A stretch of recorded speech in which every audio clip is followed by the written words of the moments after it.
త్వరగా పదరా, వాళ్ళు కంటపడితే చంపేస్తారు.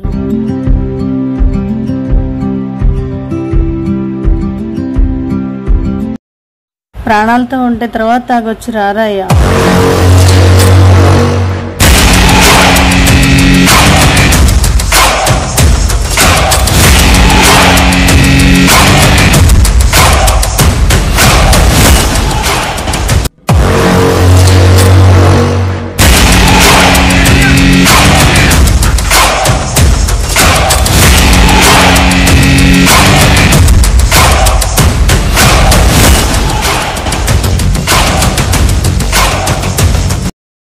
అయ్యా నిజంగా మీ బాకీ నేను తీరుస్తానయ్యా. నన్ను నా కొడుకు తీరుస్తా అని చెప్పి నీ మొగుడు చచ్చాడే, నువ్వేనా తీర్చేది? ఆ ఇల్లు రాసిచ్చి వెళ్ళిపో. మా కళ్ళు కప్పి ఈ ఊరి పెట్టి వెళ్ళిపోతే మీ మొగుడు చేసిన బాకీ ఎవరు తీరుస్తాడే? అయ్యా నాకున్న ఆధారం ఆ ఇల్లు ఒకటే అయ్యా. ఆ ఇల్లు కూడా మీకు రాసిస్తే నా కొడుకు ఏమైపోవాలి? మీ బాకీ ఎలాగోలా తప్పకుండా నేనే తీరుస్తానయ్యా. మీకు దండం పెడతా, మమ్మల్ని వదిలేయండి అయ్యా. వెళ్ళేది నా బాకీ తీర్చుకున్న యాడికి నువ్వు వెళ్ళేది?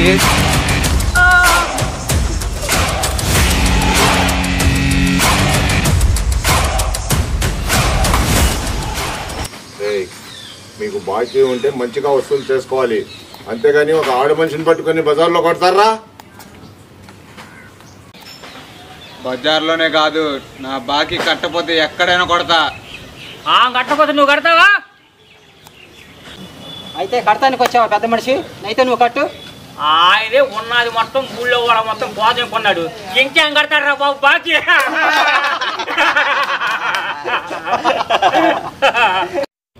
అవసరంలో ఉన్న పేదవాళ్ళకి 10వ పరకో అప్పుగా ఇచ్చి వడ్డీల మీద వడ్డీలు దండుకునే మీకేం తెలుసురా? నవ్వడం తప్ప. మీకు ఎలా బుద్ధి చెప్పాలో నాకు బాగా తెలుసు. ఎలా ఎలా చెప్పు, ఎలా చెప్పురా?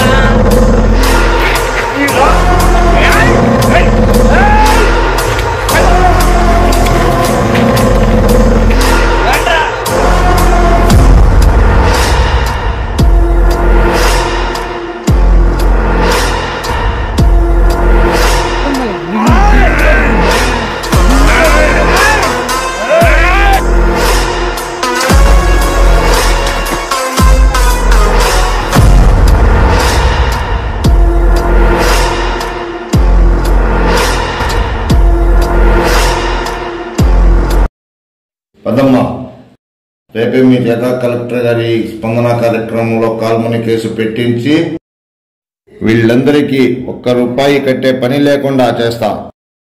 పద.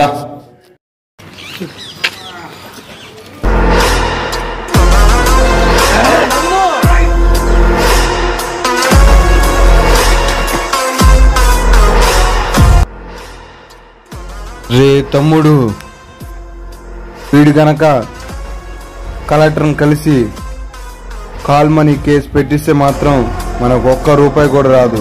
ఇది తెలిసిన ఎవరు మనకు ₹1 కూడా కట్టారు. అయితే ఏం చేద్దామన్నా, వీడు ఇలా మాట్లాడట్లేడు, మన లోకల్ ఎమ్మెల్యే దగ్గరికి వెళ్ళి వీడి మధ్య ఎరగదీసి ఇచ్చేద్దాం. ఓకే.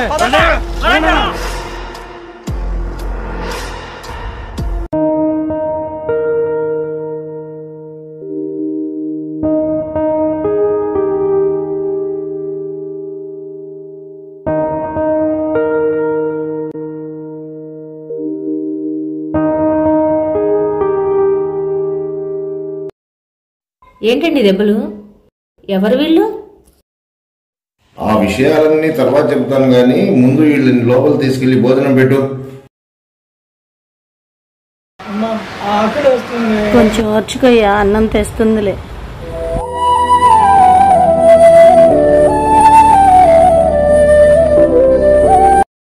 తినమ్మా.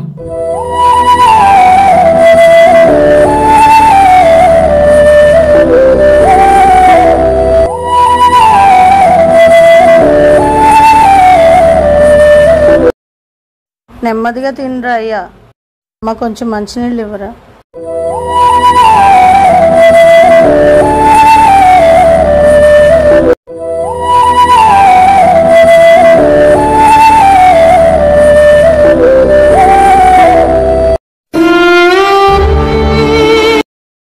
బాబు ఎంత ఆకలితో ఉన్నాడో.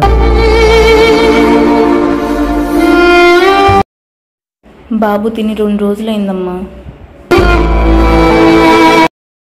ఆకలిని ఆసరాగా చేసుకొని మన ఊరి జమీందారి కొడుకులు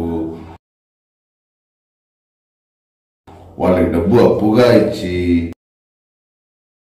వాళ్ళని పీడిస్తుంటే వాళ్ళ చెర నుంచి విడిపించుకుని మన ఇంటికి తీసుకొచ్చారు. కాల్మనీ అంటే ఏంటండి? పేదవాళ్ళు అప్పు తీర్చలేనప్పుడు అప్పు ఇచ్చిన భూస్వాములు వాళ్ళ ప్రాణానికి హాని కలిగిస్తే వాళ్ళ చెర నుండి విడిపించేదే ఈ కాల్మనీ కేసు.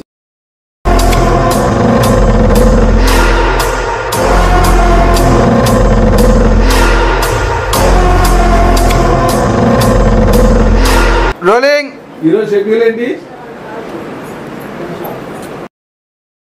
10 గంటలకి గుళ్ళో అన్నదానం ఉంది. 11 గంటలకి ఎంపీ గారింట్లో డిన్నర్ ఉంది సార్. బిల్లు పోగింది, ఎవరో వచ్చినట్టున్నారు చూడు.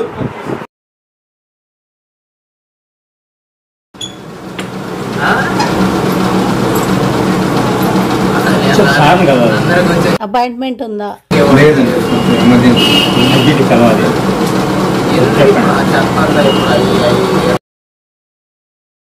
రుద్రరాజు బ్రదర్స్ మిమ్మల్ని కలవడానికి వచ్చారు సార్. వాళ్ళు పేదవాళ్ళని జలగల్లా పీడించుకుని తింటారంట కదా, వాళ్ళతో మనకేం పని పడింది మనతో. రుద్రరాజు వాళ్ళ బ్రదర్స్ పెద్ద రౌడీలు కదా, ఆ న్యాయాలకి పేదవాళ్ళని పీకి తినే అలవాటు ఉంది కదా, మనతో ఏం పని పడిందంట. లాస్ట్ టైం ఎలక్షన్లో వాళ్ళు బాగా సపోర్ట్ చేశారు అన్నయ్య. వాళ్ళు సపోర్ట్ చేయబట్టే ఎలక్షన్లో మీరు గెలవగలిగారు. వాళ్ళని పిలిపించి మాట్లాడండి అన్నయ్య. సార్ రమ్మన్నారు, రండి.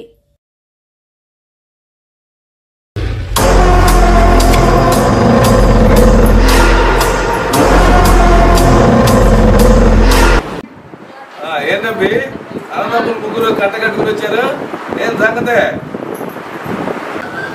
ఆ శివన్న ఆగడాలు రోజు రోజుకి ఎక్కువ అవుతున్నాయండి. పోయినసారి ఎలక్షన్ ప్రచారం అప్పుడు మీ ఊరు వచ్చాం కదా, అడుగడుగున అడ్డుకున్నాడే వాడేనా శివన్ అంటే? అవునయ్యా, పోయినసారి మీ ఎలక్షన్ ప్రచారానికి అడ్డొచ్చిన వాడే ఇప్పుడు మా వడ్డీ వ్యాపారం కూడా అడ్డొస్తున్నాడు. దానికి మీరు ఏదైనా ఒక పరిష్కారం చేయాలి సార్. లేదంటే మేము వడ్డీ వ్యాపారం అసలు చేయలేం సార్. అట్లా మొన్న ఎలక్షన్ జరిగినప్పుడు హామీలు ఇచ్చాం కదా, ఆ హామీలు కూడా నెరవేర్చలేదని నాకే వార్నింగ్ ఇచ్చేలాడు. రేపు మా మీద స్పందన కార్యక్రమంలో కాల్మనీ కేసు పెట్టబోతున్నారయ్యా. ఎలాగైనా సరే మీరు ఆపాలి. ఏదో ఒకటి చేయాలి మీరే. అయితే తెల్లారోకి వెళ్ళా మన వాళ్ళందరినీ తీసుకెళ్ళి వాడిని మట్టి కనిపిద్దాం. బళ్ళు తీయండిరా. అలాగే అయ్యా, పదండి.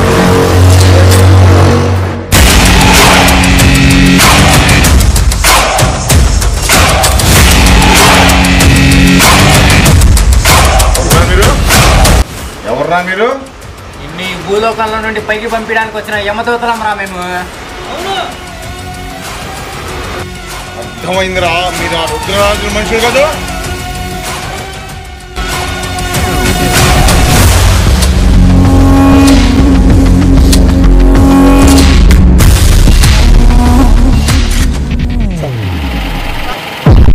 మీరు కూడా దిగండి రా, దిగండి. వాడిని అంతం చేయాలి.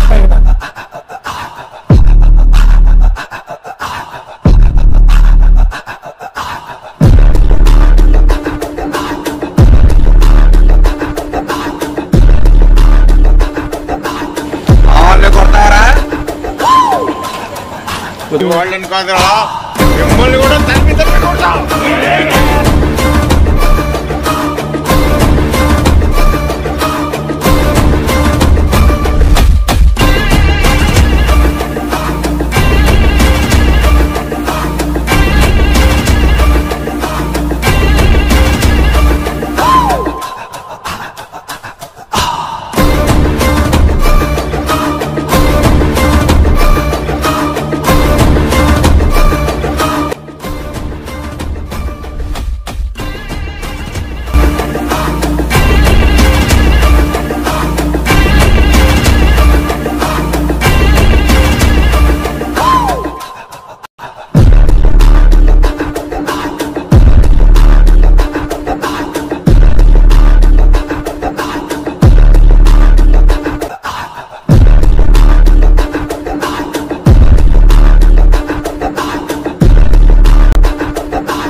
ఎమ్మెల్యే నీకటి కూడా అదే పద్ధతి.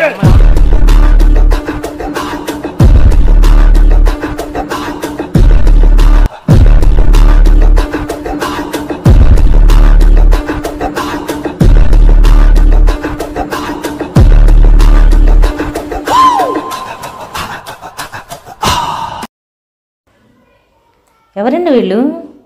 ఏంటి దెబ్బలు? ఎవరు వీళ్ళు?